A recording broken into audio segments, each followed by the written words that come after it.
Welcome again to the draft panel of the Grand Finals for Game 3 between Team Spirit and Team LGD. And honestly, no questions this time, because I really want to see exactly how they've adapted their bans to Team Spirit's lineup. We actually saw that LGD, they were choosing first pick before, but they've made an adjustment here and they took second pick. Yeah, it means that now this is all about Team Spirit. Team Spirit is in the driving seat more than ever. They are forcing LGD to, they're making them second guess themselves. They're making the 15-1 group stage team, the upper bracket dominant team, they're making them completely question everything that brought them so far. And that's crazy. So now Team Spirit is leading the charge. LGD is switching things up, maybe trying to put the players back in their comfort zone. We were sitting there watching their body language, like this pre-stage kind of area. You know, Shadow 8, arms crossed, them looking at their feet, not looking at each other, not sharing, energy. This is what you need when you're back against the wall. You need to be there for each other. You need to bring the momentum back. You have to create it somehow, because obviously the Dota is not bringing it. And on the other side, you have Silent talking to them, and they're all looking at it, kind of drinking whatever word he's giving them, and they're uniting, feeling, bringing the uprising energy.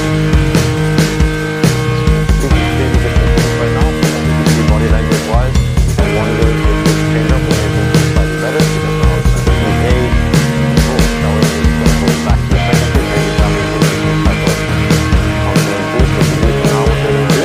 I do think that they need to play harder, play better. Team Spirit showing up today, but we need them to bring their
LGD to counter. It is abusable, and they're going for it. I love it. That is confidence. Yeah, I think LGD, whatever it is that's going to take for them to really find themselves, to play like LGD, they need to find it now. They don't have any more chances. You don't have another game to lose. This is going to be a good route, but I am still very worried for them. I'm worried from what's going to go through their heads if they get into this game and it starts going south at any point. You want to win TI, you have to be the best. You have to be the greatest team of the season, or at that point. And the greatest team has to be able to play Dota to their fullest, even down 0-2. And if they can't do that, then then it was Spirits win. So now is a cornerstone. This is definitely where the finals is going to be decided one way or another, or either it's going to be decided now, or we're going to get another round of great Dota, which I'm hoping for. Like, I want to see 5 games, but definitely. If LGD is going to break, it's going to be now. Yeah, I mean, what a run though. I got to give Spirit a lot of credit and Collapse a lot of credit for what we've seen so far. It's been insane, the stuff that they're doing, the stuff that they're pulling out. If you were to go replay analysis, Spirit before today, you could pick up something, but this is still a different team than yesterday. They are better, they are more confident, they're more free, and they are picking whatever they feel like picking and doing whatever they feel like doing. They're blossoming. It's beautiful to see. I think we've seen that the entire lower bracket run. I mean, they're a team like, oh, maybe it can beat this team. I mean, unfortunately, they eliminated you guys, but throughout every series, I think, as you said, like, they're bringing out better and better Dota, and all this momentum, like, it's come crashing into LGD. Like, they were by far, I think, the favorites of this tournament, but now they're down 0-2. I want to mention this Undying pick.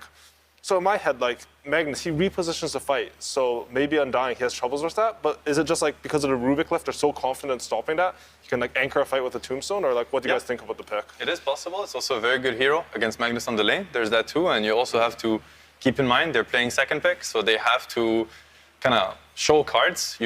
probably better show an Undying card than another card. It's like strong laner, probably going to allow Ame to pick out of a very wide pool of hero because he knows that his lane is secure no matter what. They also run out a lot on Faith Beyond. Yeah. So that could be a possibility. True. Could be a possibility. Like the way I look at it, and I think strategy-wise, what could be very interesting from Team Spirit is like, okay, they get it. They're going to try to stop this Cure. But Magnus has been dominant for other reasons, as I mentioned. Maybe you can play an Empower strategy, where, you can play like you can build up on top of this Magnus, get a hero to, the Mag Jugger, for instance. It's not as much about this Cure than other things. You get this Jugger to a very strong moment. The Magnus can play without Blinks. We've seen Magnus win games without Blink Dagger. You just build on top of, he goes Mech into Blink. He can decide to go Mech into Greaves this game.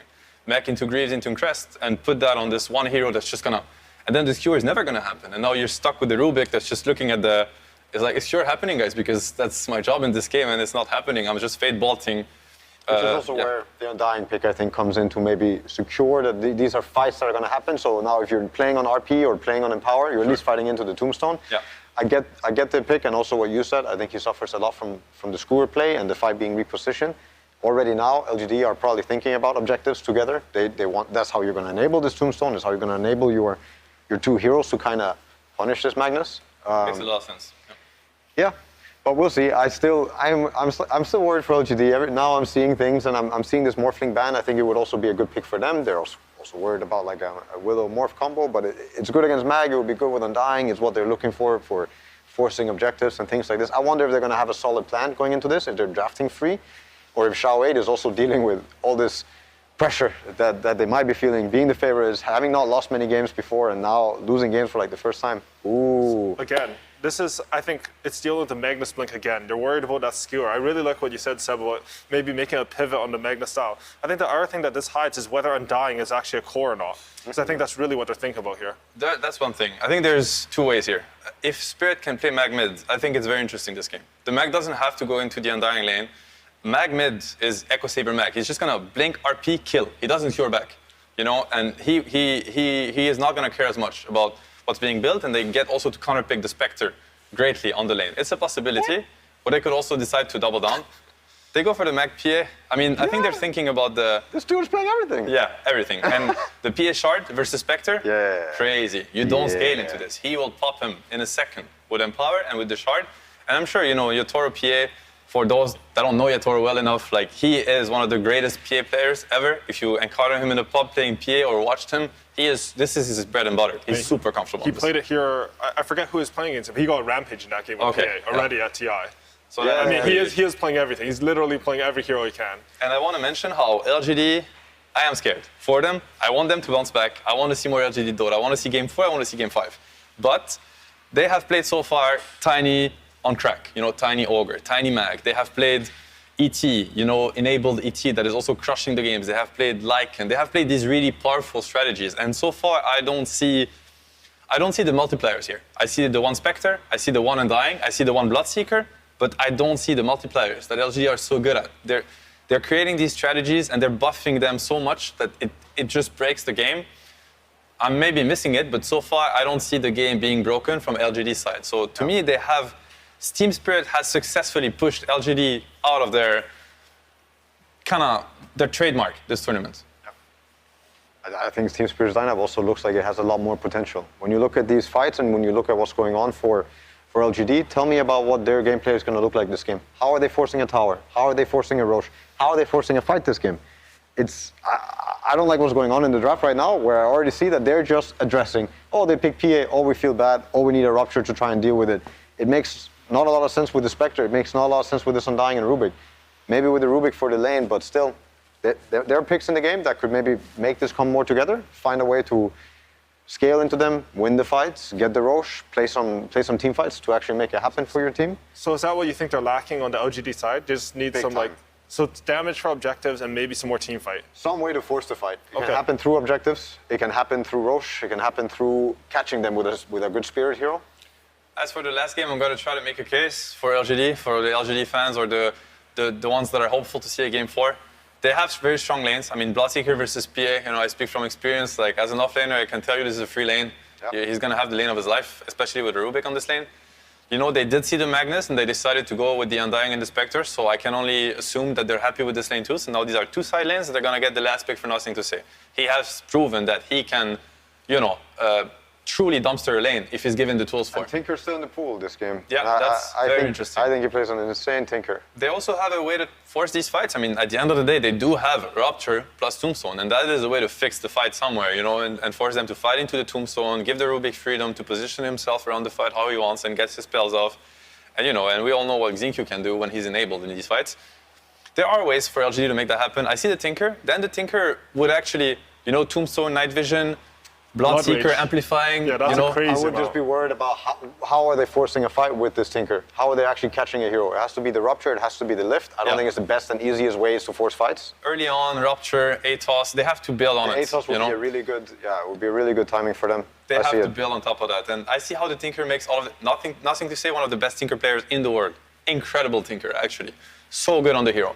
You get the Spectre with the Ags, you get the Dagger Vision, meaning you get the enemy hero's vision. So Tinker's gonna see everything.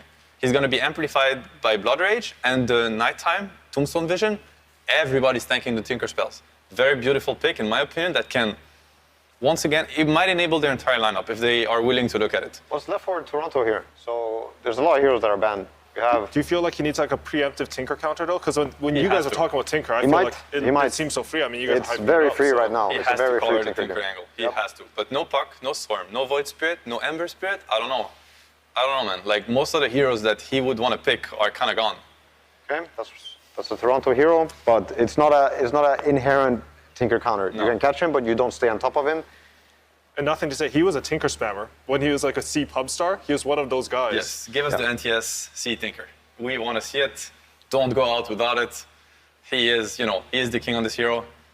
Come on, make it happen. Here it is. Okay, perfect. Does this make you just favor LGDs? Because I think this is the first game I've seen like their draft. It looks cohesive with this last pick. I'm a huge Tinker believer. I believe that if you play this hero to the limit and you find ways to push his timings this game, I think he's going to shine. I think you're going to see this hero popping off, and he's going to be making Team Spirit run away. They're going to be dying from rockets. It could be a massacre. It always has the potential. This hero is so strong this patch, and yeah, one of the best Tinker players. I hope to see fireworks. Yeah, regardless of what I want to see win TI, I want the game 4 at this point. So for this game, I'm all in LGD. I want them to take it. I want to see more Spirit. I want to see more LGD. I want to see more Dota, man. That's all I care about. I want to see more Dota 2, but I would be very happy to see Team Spirit win. I think these guys have shown the world some incredible games, and the beauty of the game and the beauty of these heroes and what you can actually make happen. So either way, I'll be happy for Team Spirit, but boy, I want to see more games too. Excited. Pep talk. You see it. And the draft is finished, and we're going to head straight over to Casters with Insania and OD Pixel. Thank you very much, Yowie. Welcome back, ladies and gentlemen, to Game 3 now of the Grand Finals. PSG LGD against Team Spirit. Team Spirit up at the moment, 2-0. One game away from potentially taking that championship spot. Insania, we heard from the panel there during the draft, they predicted it perfectly, this Tinker pick, and they were excited to see it. Could this be what allows PSG LGD to maybe turn the tides and get the momentum back under their grasps in this series? I mean, I absolutely think so. Out of all the drafts that we've seen from them, this feels the most LGD. I felt like in the last game, they didn't really have a way to fight. I feel like LGD's like proven we're one of the best teams at fighting you. And I feel like in the last 2 games, they just didn't have a chance to do it. So I really like this draft from them.